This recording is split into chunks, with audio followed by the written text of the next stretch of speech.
Did you know that kids are showing signs of anxiety as young as 4 and 5? And did you know also that early intervention can make a huge difference, not just with anxiety, but with so many emotional and social challenges? That's exactly why we've written these books. Introducing Owen and Lucy, our 2 brand new children's books featuring the beloved Daystar dogs. These sweet stories aren't just about our adorable pups, although they are incredibly cute. They're designed to help your child build resilience, courage, and emotional tools that will make a lifelong impact. And when you pre-order by May 12th, you'll get some fun exclusive bonuses like a printable feelings chart and feelings thermometer. Click on the show notes for more information.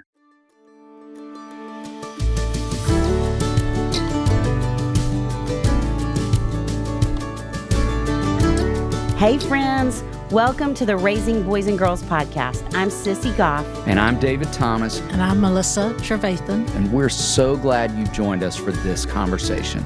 Let's dive in.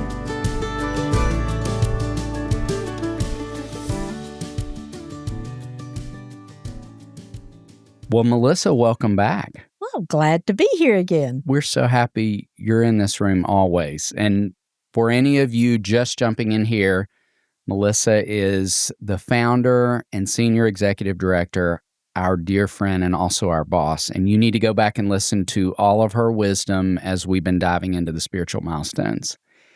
And we're excited to add to the conversation today one of our amazing therapists and dear friends, Don Logan. Glad to be here. So, Don, this being your first time, will you tell us a little bit about the populations you love working with? Certainly. I love working with guys, and so I see from first grade to really, I like the middle school age.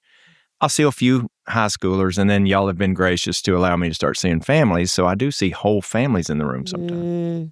We love that. That gets fun. And every person who sees Dawn, I feel like has a similar reaction when we see them. They say, oh, we love Dawn. That is the truth. Well, I that's know. grace. Thank you. Oh, very true. And you all have an interesting backstory. So we would love for either one of you to talk about that and how you met and you've had several other careers, Mm-hmm. Yes, some I have. still ongoing. Mm-hmm. Yes. I've And- only had one. Kinda. You've done a few Kinda. things. You've done I several. worked Yeah. at the Dairy Queen, yes.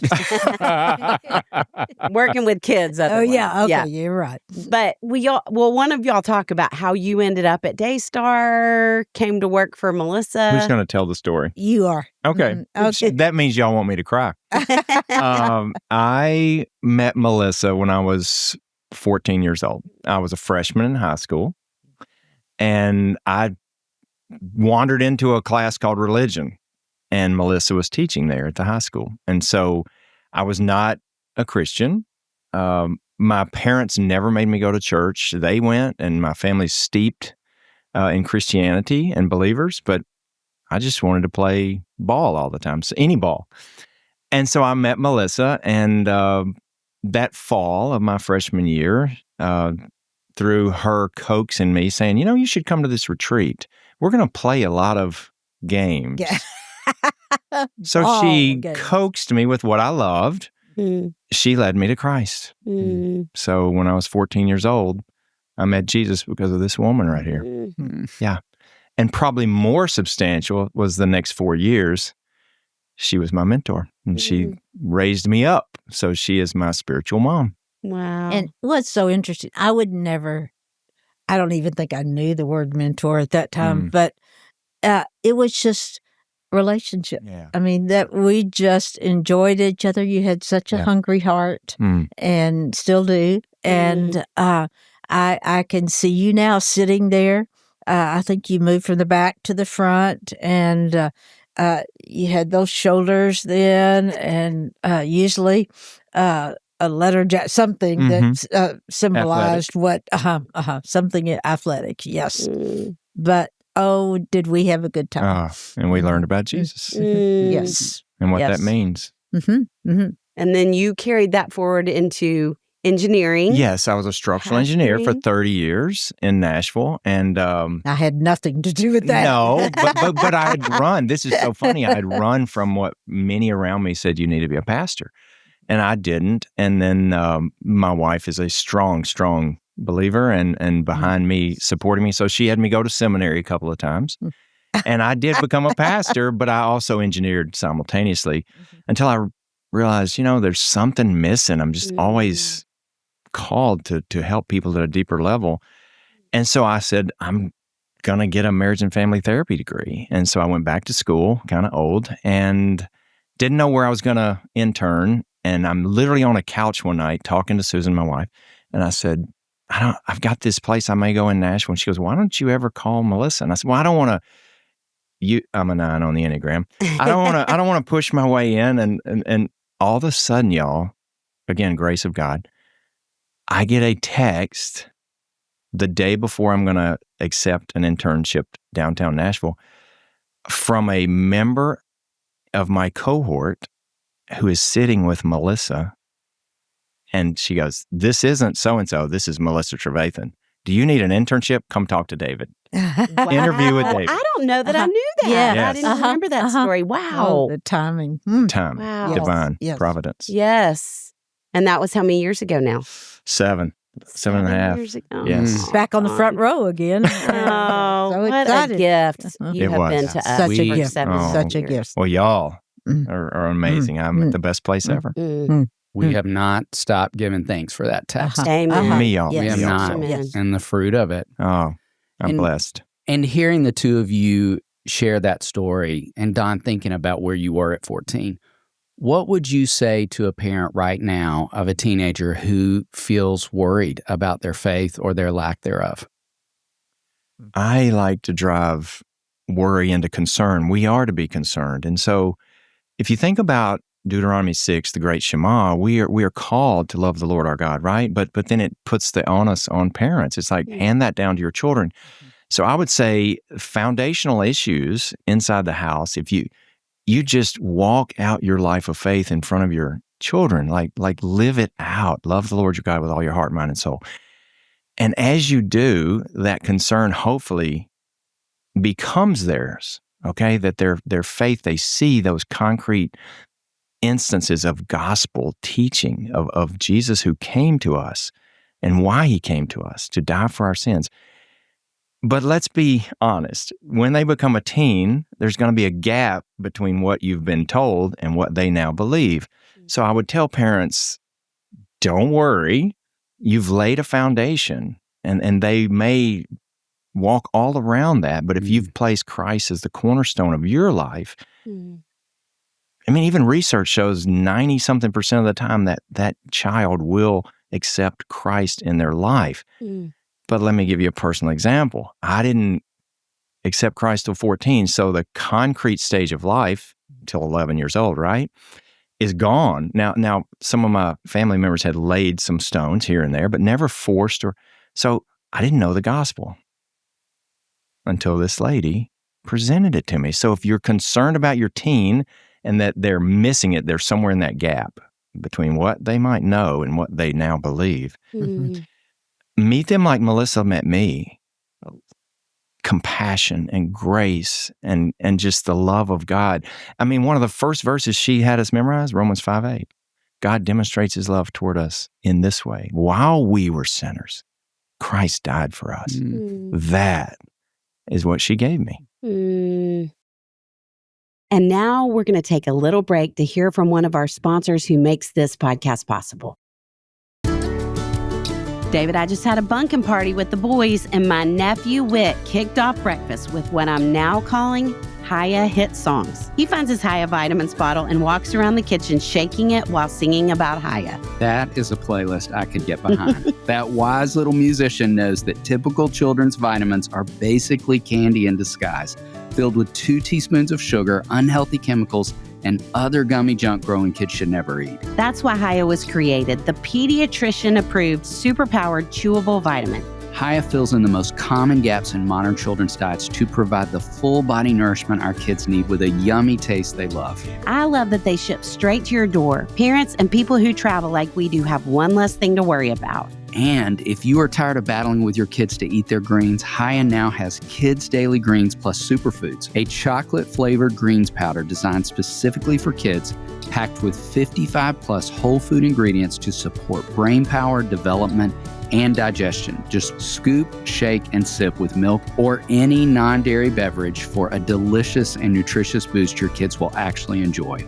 We've worked out a special deal with Hiya for their best-selling children's vitamin. Receive 50% off your first order. To claim this deal, you must go to hiyahealth.com/RBG. This deal is not available on their regular website. Go to hiyahealth.com/RBG and get your kids the full body nourishment they need to grow into healthy adults.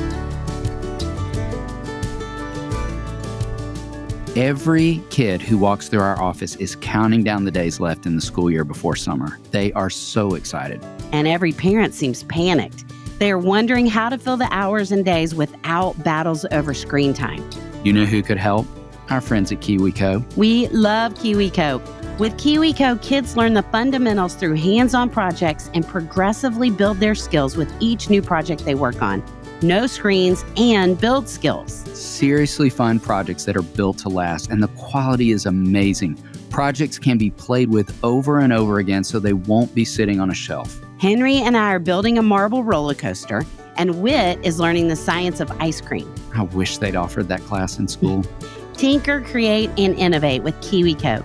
Get up to 50% off your first crate at kiwico.com, promo code RBG. That's up to 50% off your first crate at kiwico.com, promo code RBG.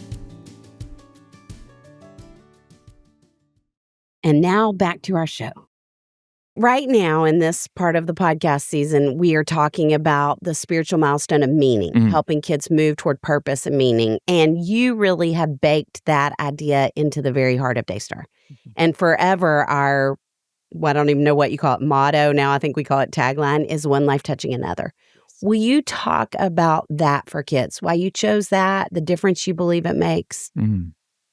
Yes, I think the last milestone we talked about was identity. And I think it just naturally goes that to meaning, to having a sense of meaning, that identity is not static, doesn't stay still, it just moves. And I think with kids, with Don, with all kids of all ages, we all long to have impact, to make a difference. And so I think as it moves into having meaning, it's like, okay, let's move then. Let's experience the truth of what we've been hearing. Let's begin to experience it. And I think I probably just said all the time, you make a difference. Yes. And you have impact. You long to have impact. And so that's what they would do with each other. There is no way in the world that I would ever start an organization like Daystar or teach at a school without the kids being the voice, without them impacting each other. So it is one life. It takes one life touching another. And so that has been huge in a very simple way. And the inverse of that, I feel like we've all talked about forever, that we get most concerned about kids' mental health and where they are emotionally when they're not experiencing that they matter, when they don't know that they make a difference. Yes. So I loved you, just even the idea of saying that out loud over and over to them and helping them find places. Okay, building on that, Don, where would you say in your work that you have seen purpose or meaning change a kid? I would say meaning for me, I'm always like after motivation. So meaning is motive. It is what Melissa said, that life, can you get that life to touch another, even if it's inside their family system? But let's face it, the pandemic kind of made them all turn inward. And so they were very isolated. One life wasn't connected to another. Yes. And so we're still reaping those horrible rewards. So I'd say when you can find meaning, you have motive. In other words, you will move to a purpose. And so I'll give you an example. After the pandemic, school refusal became even more prominent. I just don't want to go to school. I still hear it a lot in the room from guys. I just hate school. So I'll always say, well, how do you go? How do you make it? How do you get up and go to bed? They'll say, I have to. And now, we know that's not true because of school refusal, right? Mm. But then they'll sit and think and they'll go, well, I see my friends there. One life touching another. So they can overcome that difficulty if you can get them to see meaning in their own self. Like, okay, you're friendly. You have friends. Yes. Then you're touching someone else outside of your self-interest. So I think we move past this kind of conversation of everything's relative. It's just about me and myself, and I'm just going to turn in. If we can get them to see meaning, they will turn outward. But sometimes it takes a little push. Yes, it does. Melissa will always push us. Yes. Well, and that leads me to my next question, which is how can parents help kids practically find their way to meaning? That's good. You may answer that? Sure. Okay. I think you're ready. I like this. I have come to look for that in most sessions with guys or girls or families, in that if we can find what I call their core attributes. So think about being fearfully and wonderfully made. God has placed such individuality on all of us for a purpose. But again, a lot of times we turn that inward. If we can find their core and their what I call core truths, we will find what motivates them. So with me at 14, it was, I'm an athlete. That's all I know. And then I have someone like Melissa go, hold on, you're more than that. I mean, look inside yourself. And especially once that seed of faith is there, once Christ is there, you start to explore, oh, I'm also faithful. So in the room, a lot of times, and I encourage parents to do this all the time when I have a family session, ask them at dinner, what do you love about yourself? And I mean, a lot of times guys or girls will just sit. I don't know, because we never think about it. We get up and go through the day is over. What motivated you during the day? It will be those core truths of yours. I'm smart. I'm in robotics. Oh, so you turn that brain out to robotics and you're on a robotics team. Oh, you're looking outward. I am an athlete. Okay, so you can endure hard things and you do that with a group. You know, it's those core, I'm a musician. So when you play, how does it affect other people? Oh, they love it. So it's that, and especially if you can anchor them to the faith of Jesus Christ, you suddenly have this seed of that's who you are. Not that those things are all you are, because you'll keep growing those roots deeper, and you'll add core truths to that as you go through life. So I would tell parents, ask them, what do you love about being you? I love that. I love that. And I think that along with that, and I would say that parents are really good at sharing truth and or what to do. And it's almost like I'll take a little step into the athletic world here, and it's a little one. But like a coach, if he is telling them how to play the game and he's even getting them excited about it, but they never get in the game.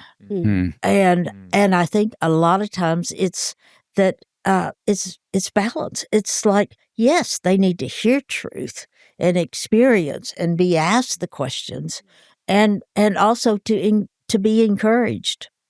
But it's sometimes where we stop is, let's go ahead and help them, whatever age they may be. And it may be something as simple as, we're going over to see your great-grandmother. And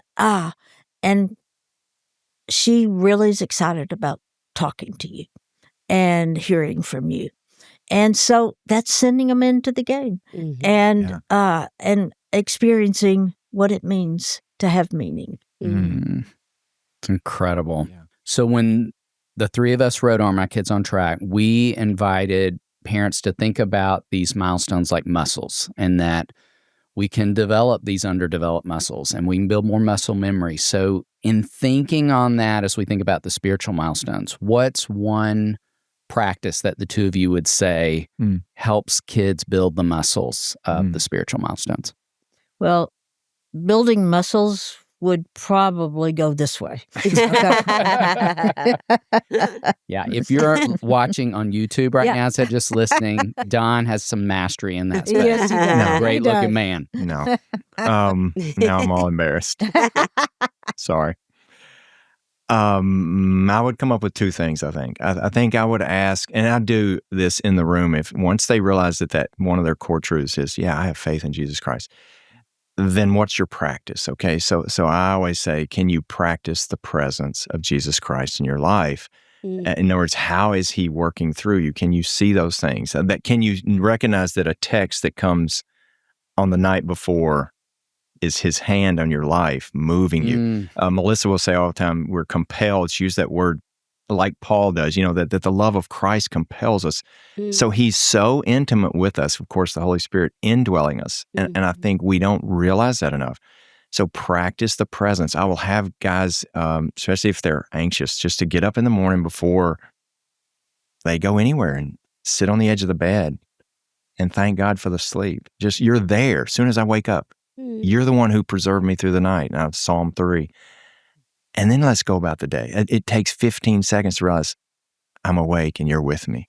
So practicing presence. And then I would say the other thing that I see in this world, because the world is so broken, practice perseverance. Realize that, okay, and if we go to Romans 5, just those first few verses, you're going to be buffeted. It's going to be tough, but perseverance works that proven character. Proven character brings forth hope. So I'm like, two things. He's with you, even in those tough things.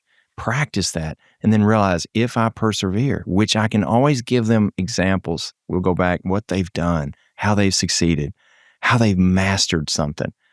Oh, now I have hope for the future. So that turns them back toward the future. I love that. I can't add much to that except for the parents to remember that they don't have to coax the kids. That longing is in every one of us. And whether they're 5 years old or whether they're 14, 15, or whether they're 76, we all long to make a difference, to have meaning. And so it's just helping. It's opening the door a lot of times and helping them. And when they're younger, you can be more direct with it. As they get older, you want to be a little bit more backdoor. So. Like saying we're just going to play a lot of ball at a retreat. That's right. Great example. That's right. I like this where you can give the example. I think I like it. Well, knowing that meaning becomes especially important for teenagers. What would you each say are some of your favorite resources in helping teenagers grow their faith? Mine's pretty short because as if the people that have heard me before on this podcast, that I never can think of a resource or the name of books, and I love books. But I would say your greatest resource are the relationships around you at that point. That's great. I'm going to be a little bit more, and I'll do my glasses. I'm going to be a little more nerdy, being that engineer part of me. I'm fundamental also. So when I say fundamental, it's like I love, one of the first things I ever read was a book about Vince Lombardi. And he would get his day one practice. He would take, of course, a football, but he'd look at these professional players who've been playing for 20-something years, and he goes, this is a football. And after that, I learned that John Wooden would have guys tie shoes, how to put their socks on. I mean, these coaches who were fantastic went back to the fundamentals. And so here it comes. They have to be in the Word.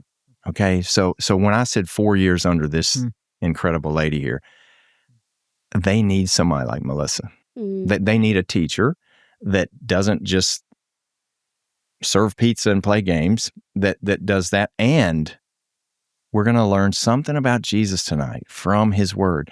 So I'm like, get into the Word, find somebody that you can study with on a level that makes it, that's why she's so incredible, understandable. That it's not up here, it's right here again with compassion and grace, the way Jesus presents it. And then I would say once you're in the Word, that practice just of kind of being active, then let's turn out and be in service to somebody. Mm. Now, another practical resource, because I love to read, this is going to sound weird, read guys who have passed.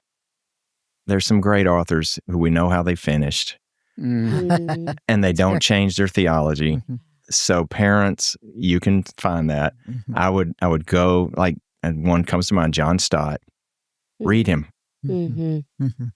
Yeah. So good. So good. Okay, if you could each say one statement you want teenagers to hear from their parents today regarding faith, what would it be? Mine's easy because I like this guy that I read. He's a 20th century Karl Barth who's written literally some of his works are 12,000 pages. You know, so I Wow. mean, yeah. And a guy asked him that, who I hope was a teen. They say he was in college, so I'm always picturing him 18, 19. What's the greatest truth you know? And he goes, this theologian, Jesus loves me. This I know, for the Bible tells me so. I would have parents like she did with me. Jesus loves you no matter what. He's there. He's with you. Because you fell down, because you messed up,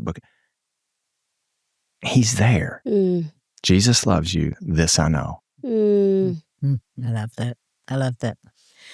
I think my statement would be the one that I've made already on this podcast, and I think Don has just reminded me of it, and it's a quote by Dan, and it's that you are the only you. I think that's what I would say. What I would have said, did say to Don, without using those words that. Hey, Don, when you were 14, you are the only you this world is ever going to know.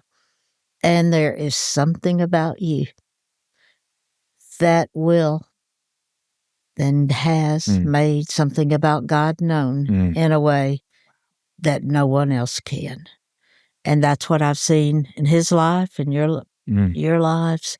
And so that's what I would say as a reminder. Yeah. That's amazing.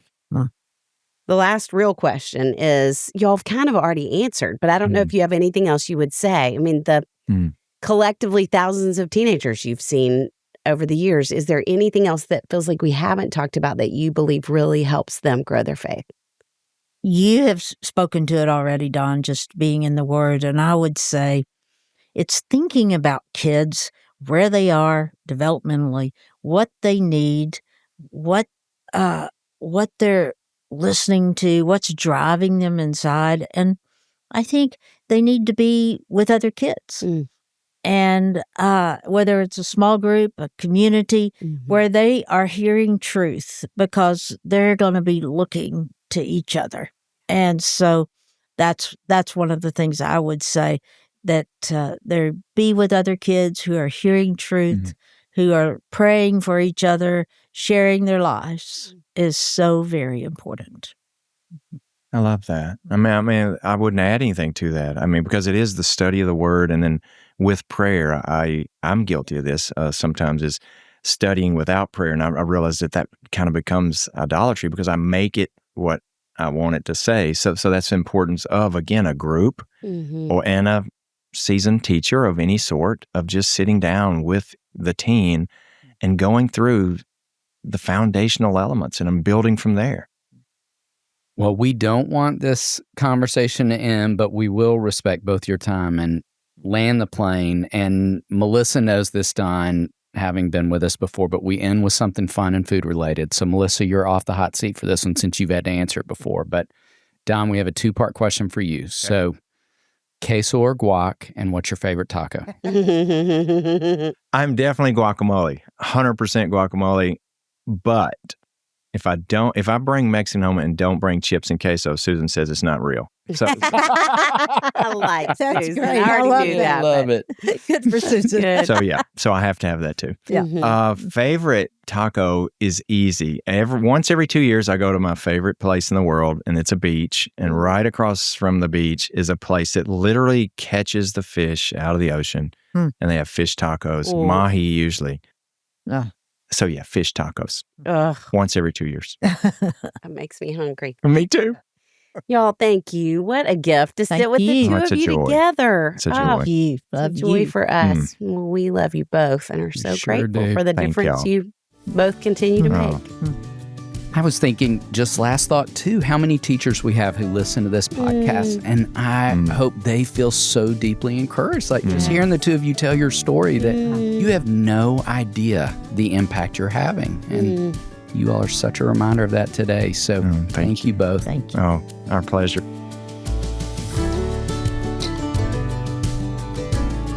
David, what a team we have that we get to call friends who help make this podcast possible. Amanda Young, our operations manager, Chris Starrett, our engineer, our management team at H Squared. and we are thrilled to be a part of the That Sounds Fun network. Our music was created by the insanely talented Dave Haywood of Lady A. And if this podcast felt helpful to you, please consider subscribing, liking, sharing, all the things. We are grateful for you and cheering you on always.